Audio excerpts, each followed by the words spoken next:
Welcome back to my channel easy English with Satyajit. এই ভিডিওতে present perfect tense নিয়ে আলোচনা করব। যারা প্রেজেন্ট পারফেক্ট টেন্স ভালো করে বোঝোনি অথবা নতুন করে যারা টেন্স শিখছো, সম্পূর্ণ ভিডিও দেখো।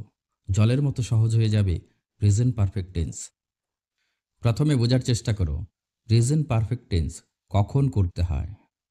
কোনো কাজ শেষ হয়ে গেছে অথচ তার ফল এখনও বর্তমান, এরূপ বুঝালে প্রেজেন্ট পারফেক্ট টেন্স হয়।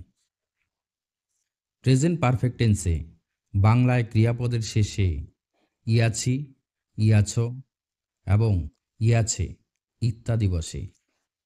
ইংরেজিতে প্রেজেন্ট পারফেক্ট টেন্সে কী করে সেন্টেন্স গঠন করবে তা জেনে নাও।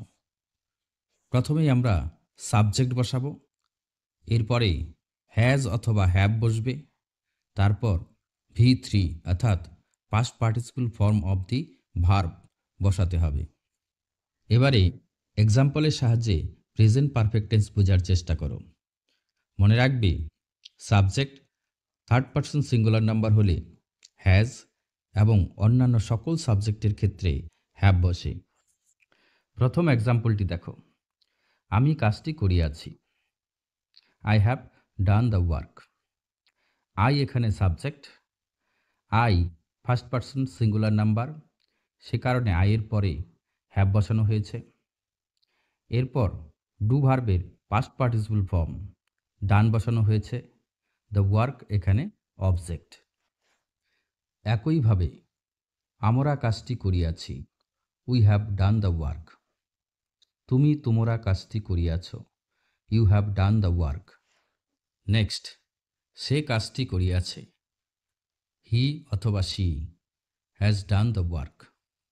এখানে হি অথবা she third person singular number, সে কারণে সাবজেক্টের পরে হ্যাজ বসানো হয়েছে। নেক্সট, আমি পরীক্ষায় পাস করেছি, I have passed in the exam. Next, তারা বাজারে গিয়েছে, they have gone to market. Next, ছেলেটি একটি বল কিনেছে, দ্য বয় হ্যাজ বট এ বল। এবারে প্রেজেন্ট পারফেক্ট টেন্সে কীভাবে অ্যাফার্মেটিভ সেন্টেন্স, নেগেটিভ সেন্টেন্স এবং ইন্টারোগেটিভ সেন্টেন্স তৈরি করতে হয় তা বোঝার চেষ্টা করো। ইতিমধ্যেই প্রেজেন্ট পারফেক্ট টেন্সের যে এক্সাম্পলগুলো দেওয়া হয়েছে প্রত্যেকটি অ্যাফার্মেটিভ অথবা পজিটিভ সেন্টেন্স। এবারে ইন্টারোগেটিভ সেন্টেন্স কী করে করবে।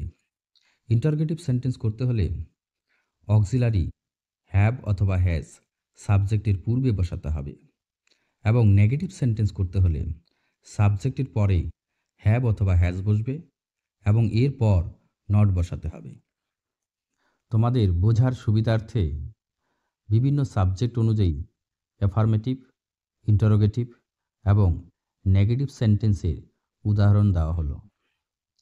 I have eaten, have I eaten, I have not eaten. We have eaten, have we eaten, we have not eaten. You have eaten, have you eaten, you have not eaten. They have eaten, have they eaten, they have not eaten.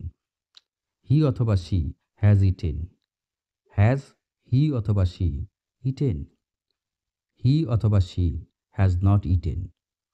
Thank you for watching my video. God bless you.